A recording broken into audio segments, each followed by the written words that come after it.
Assalamualaikum warahmatullahi wabarakatuh. Pada hari ini kita akan membahas mengenai teknologi ramah lingkungan. Sebaiknya kita berdoa terlebih dahulu ya, agar dimudahkan dalam kegiatan pembelajaran. Berdoa menurut agama dan kepercayaan masing-masing. Berdoa mulai.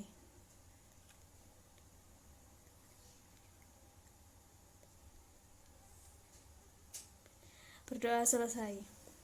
Hari ini kita akan membahas mengenai teknologi ramah lingkungan. Bisa dilihat di PowerPoint saya. Di situ ada dua gambar A dan gambar B. Menurut kalian apa perbedaan dari kedua gambar tersebut? Iya, benar.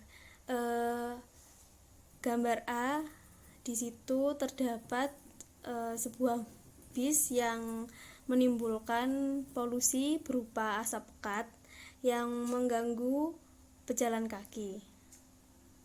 Sementara gambar B merupakan sebuah mobil yang tidak menimbulkan polusi. Gambar B ini merupakan teknologi ramah lingkungan. Menurut kalian, mengapa pada gambar B ini disebut teknologi ramah lingkungan?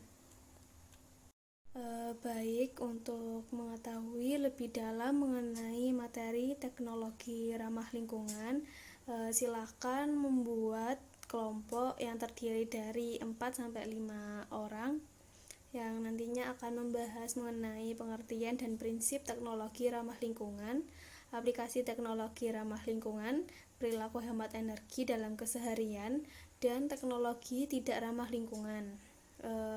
Bisa dicari pada sumber di Google atau di buku atau di sumber-sumber lain yang relevan. Nantinya setelah itu hasil kerjanya akan dipresentasikan, lalu melakukan sesi tanya jawab, dan nanti akan dijawab oleh yang presentasi. Untuk selanjutnya saya akan memberikan sedikit kesimpulan mengenai bab ini, materi teknologi ramah lingkungan. Baik, silakan untuk berdiskusi dengan kelompoknya masing-masing, lalu dipresentasikan. Baik, presentasi telah selesai. Sekarang saya akan memberikan sedikit kesimpulan mengenai materi teknologi ramah lingkungan. Apa sih yang dimaksud dengan teknologi ramah lingkungan? Teknologi ramah lingkungan merupakan bentuk penerapan teknologi yang memperhatikan prinsip pelestarian lingkungan. Terdapat syarat-syarat teknologi ramah lingkungan, yaitu yang pertama menggunakan bahan bakar dari alam, kemudian menggunakan bahan bakar yang dapat terurai oleh alam, tidak mencemari lingkungan, mudah diperbarui, dan tidak berasal dari benda yang tidak dapat diurai. Teknologi ramah lingkungan sudah diterapkan ya di berbagai bidang, yaitu terdapat di bidang energi, bidang transportasi, bidang lingkungan, dan bidang industri. Teknologi ramah lingkungan di bidang energi yaitu ada biofuel, biogas, sel surya, pembangkit listrik tenaga air, pembangkit listrik tenaga pasang surut air laut dan ombak, pembangkit listrik tenaga angin, geotermal, dan fuel cell. Biofuel merupakan bahan bakar alternatif yang berasal dari bahan-bahan organik. Sedangkan biogas merupakan jenis bahan bakar alternatif yang diperoleh dari proses fermentasi bahan-bahan organik oleh bakteri anaerob atau bakteri yang hidup di lingkungan tanpa oksigen. Untuk yang sel surya ini merupakan alat pengubah energi cahaya yang nantinya akan mengubah menjadi energi listrik. Yang keempat ini pembangkit listrik tenaga air. Pembangkit listrik tenaga air ini mengubah energi gerak menjadi energi listrik melalui aliran air. Teknologi ini memiliki beberapa keunggulan, antara lain dapat menghasilkan energi yang besar, membutuhkan biaya yang sedikit, dan sedikit menghasilkan emisi karbon dioksida.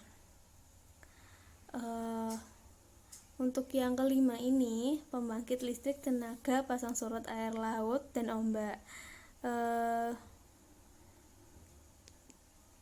Teknologi ramah lingkungan ini juga menghasilkan listrik dari energi gerak ombak yang biasanya pembangkit listrik tenaga pasang surut air laut ini terdapat di pantai, di laut gitu. Untuk yang keenam ini pembangkit listrik tenaga angin. Pembangkit listrik tenaga angin merupakan suatu pembangkit listrik yang menggunakan angin sebagai sumber untuk menghasilkan energi listrik. Pembangkit ini dapat mengkonversikan energi angin menjadi energi listrik menggunakan turbin angin. Yang ketujuh yaitu geotermal atau panas bumi. Geotermal atau panas bumi ini adalah sumber daya alam berupa air panas atau uap yang terbentuk di dalam reservoir bumi melalui pemanasan air bawah permukaan oleh batuan panas. Untuk yang ke-8 yaitu fuel cell.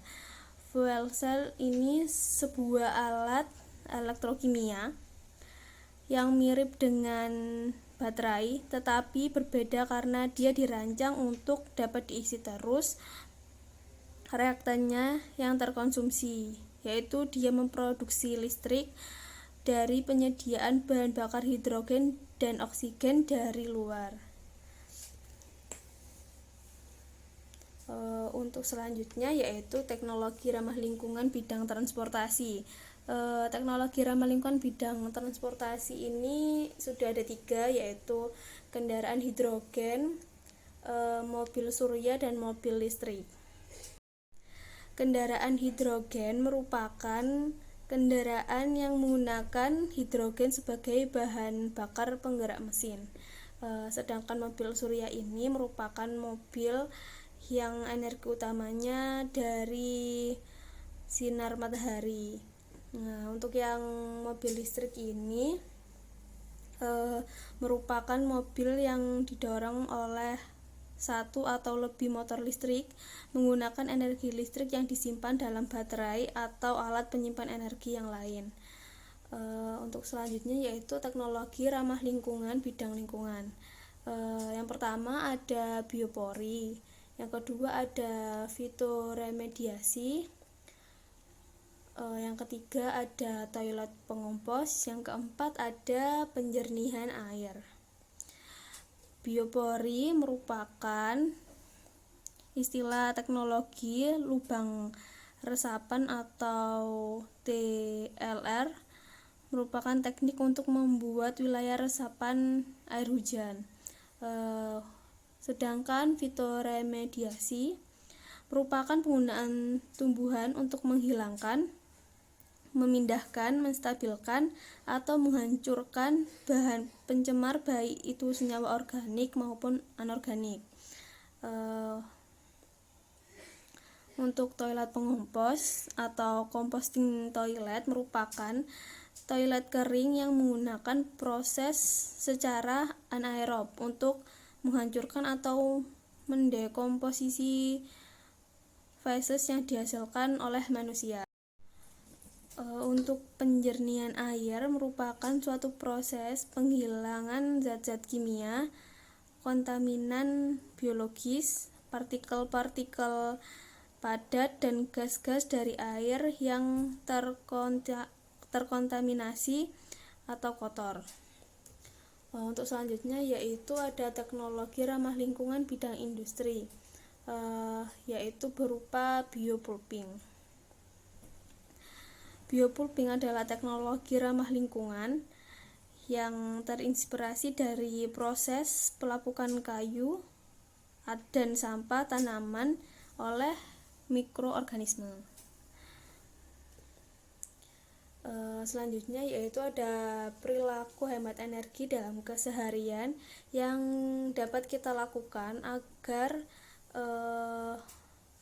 tidak adanya polusi di lingkungan kita, yaitu seperti membudayakan menggunakan sepeda atau berjalan kaki untuk kegiatan sehari-hari. Hal ini untuk tidak menimbulkan polusi seperti pada gambar yang sebelumnya tadi, yang awal, seperti bus yang menghasilkan asap yang begitu pekat. Jadi dengan bersepeda ini kita dapat mengurangi polusi udara. Untuk yang kedua, mematikan lampu saat tidur atau siang hari. Yang ketiga yaitu menggunakan air secukupnya saat mandi dan mencuci. Selain itu, terdapat teknologi yang tidak ramah lingkungan. Terdapat dua, yaitu ada pengolahan minyak bumi dan pengolahan batu bara. Ada pengolahan minyak bumi. Penambangan minyak bumi dapat menghasilkan polusi udara berupa debu, uap, asap, dan bau yang menyelimuti daerah tambang. Selain itu, penambangan ini juga menghasilkan emisi gas rumah kaca. Untuk yang pengolahan batu bara, pembakaran batu bara menghasilkan partikel karbon hitam dalam jumlah yang sangat banyak, yang apabila terhirup akan menyebabkan penyakit pernafasan pada manusia. Baik, terima kasih. Pembelajaran mengenai teknologi ramah lingkungan ini telah selesai. Dari apa yang saya jelaskan, mungkin ada pertanyaan? Jika tidak ada, saya akan memberitahukan bahwa pertemuan selanjutnya akan saya bagikan sebuah tes ulangan harian mengenai teknologi ramah lingkungan berupa pilihan ganda dan uraian. Dan jangan lupa untuk pertemuan selanjutnya mengumpulkan hasil resume berupa poin-poin penting yang saya jelaskan. Sudah, terima kasih. Wassalamualaikum warahmatullahi wabarakatuh.